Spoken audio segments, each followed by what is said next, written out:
Okay guys, for today's video, ito, may tuturo na naman ako sa inyo na hindi pa nakakaalam.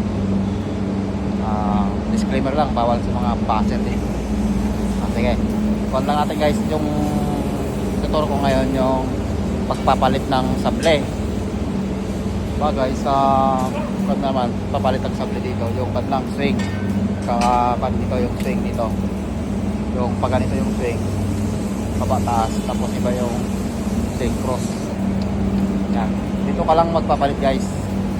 Hanapin mo lang kung meron sa unit mo ito, sa bakko mo ito, hanapin mo lang yung ganitong detasyon na ito ba, yan, so natin ito, yan ba, hanapin mo yung ganyang yan. Ikutin mo lang yan eh, yan mga yan. Ito nakakanto yung hindi sa pa-cross yung swing, yung patayo, pahila, patulak pahila yung kanyang ito ang swing.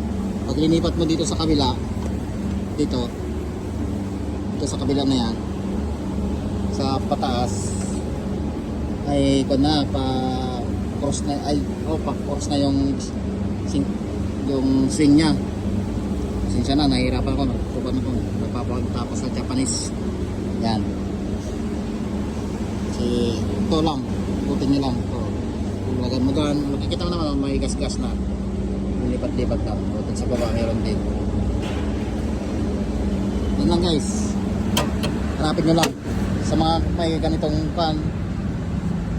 problema sa unit na hinawakan guys. Yun lang ang hanapin nyo guys para sa hindi kayo panibago sa unit na hinawakan nyo, kasi diba pag galing ibang bansa talaga nakaganito yung kagaya dito sa Japan, ganito yung gamit nila dito, patulak pahila ang swing. Yun lang guys, pa-subscribe naman and like. Thank you.